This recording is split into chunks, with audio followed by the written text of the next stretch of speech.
Abraham Joshua Heschel, un pensador del siglo XX americano, planteaba que cuando uno rezaba, él trabajó mucho sobre la temática de la tefilá, de la plegaria, cuando uno rezaba con Dios, la experiencia debe ser absolutamente auténtica y profundamente sincera. Él inclusive decía que la plegaria, cuando uno planteaba y uno se paraba frente a la divinidad, tenía que ser subversiva inclusive. O sea, tenía que calar profundamente en los sentimientos más auténticos, aunque fueran dolorosos, aunque fueran revolucionarios, ¿no es cierto?, dentro del propio sentimiento. Que esa tefilá, en el contacto con Dios, finalmente podía modificar tu propia esencia.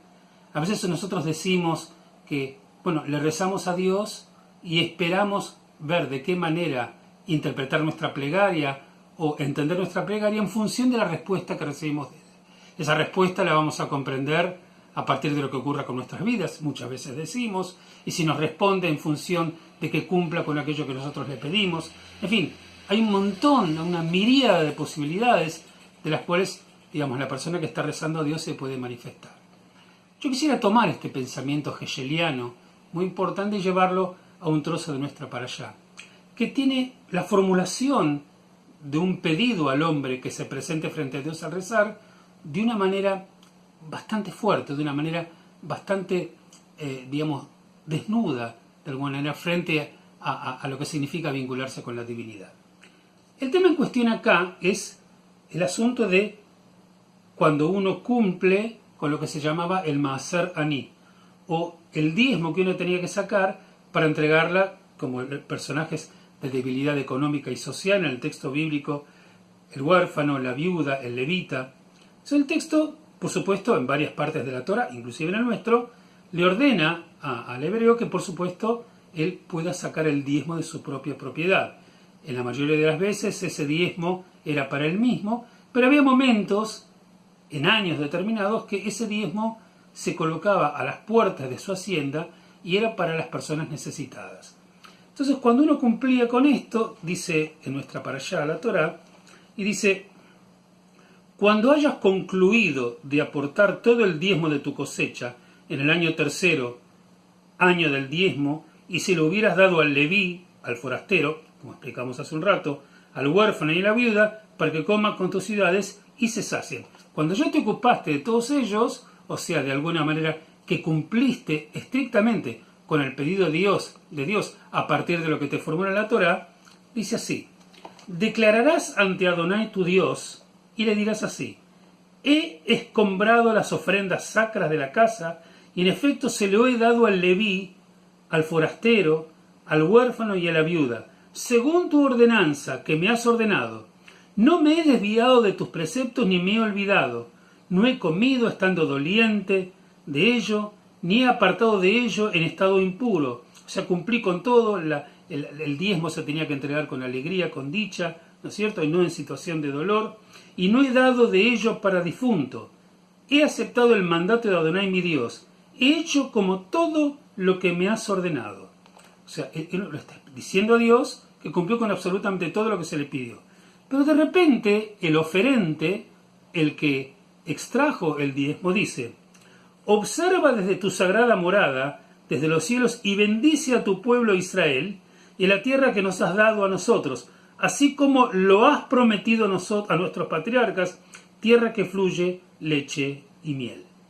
El texto es un poco sorprendente porque en realidad lo que está planteando es que vos le estás pidiendo a Dios: Dios, yo cumplí mi parte, hice todo lo que me dijiste. Ahora es tu parte, es tu momento, es tu tiempo. Cumple vos con todo lo que nos dijiste. Nos dijiste que si íbamos a cumplir con todos los preceptos, vos nos ibas a bendecir y que ibas a dar que la tierra produzca su fruto, que se llene la hartura de nuestras cosechas. Bueno, por favor, danos lo que nos prometiste. ¿Por qué traigo este tema? Porque en definitiva es muy común, sobre todo en las plegarias que nosotros tenemos, que se nos entrega la fórmula de lo que tenemos que decir.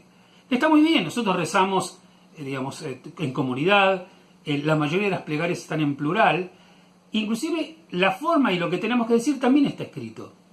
Si vemos la tradición judía, que en el texto de la Torá, lo que nos está diciendo, inclusive está en la liturgia judía en la parte que dice escucha el Dios que escucha las plegarias, en el Shomea Tefilá, dentro de la Midá, donde uno tiene que agregar aquellas cosas que están en su corazón y que le quiere pedir a Dios. ¿Por qué vinculo yo esto con el pensamiento de Heschel que dije al principio? Porque aquí el hombre se está plantando frente a Dios y le está diciendo, a diferencia de otros textos, yo cumplí con lo que vos me pediste. Por favor, Dios, cumple con lo que tú nos prometiste. Hay una demanda del oferente a que Dios escuche sus plegarias y que le responda, y diciéndole que Él está esperando que Dios conteste en función de lo que había prometido. Más allá de si alguno puede pensar que es un poco irreverente esta forma de vincularse con la divinidad, lo que yo rescato de este tema es lo auténtico del vínculo, ¿sí? Él está parado frente a Dios, y si él piensa de que hizo todo lo que corresponde, y si el texto de la Torá dice que Dios va a responder con bondad y con mérito a aquel que cumpla con su voluntad y con su precepto, entonces él le está diciendo, bueno, ahora yo te pido por favor que cumplas conmigo de la misma manera que yo cumplí con tus órdenes. Más allá de cómo termina esto, hay un sentimiento de autenticidad. El que está rezando no dice, bueno, hice todo esto y se queda calladito a ver cómo va a venir, no quiere decir lo que parece que no es apropiado en ese momento. Aquí hay una cuestión, una dosis de valentía. Tiene razón, no tiene razón, es irrelevante, pero está planteando el texto de la Torá, y aparte dice la Torá, dirás así, declará de esta manera. O sea, plantearle a Dios lo que hay en tu corazón. Y si vos decís, no estoy contento con esto, te pido por favor que me escuches, porque siento que no me estás escuchando, lo planteas en la plegaria. Lo que decía Heschel, la plegaria tiene que ser subversiva, la plegaria tiene que ser fuerte e intensa, para que realmente tenga el poder de poder cambiar tu propia esencia. En realidad, poder vincularse así con Dios va a mantener tu relación con Él original, verdadera, auténtica, como dijimos antes. Si nosotros manejamos nuestra plegaria de este modo, bueno, básicamente vamos a poder tener un vínculo con la divinidad lozano, puro y siempre fresco. Ojalá que nuestro corazón sea sincero cada vez que nos vinculamos con Dios, ya sea para agradecerle por cosas hermosas que nos hayan ocurrido o para demandarle aquello que profundamente deseamos. Shabbat Shalom para todos.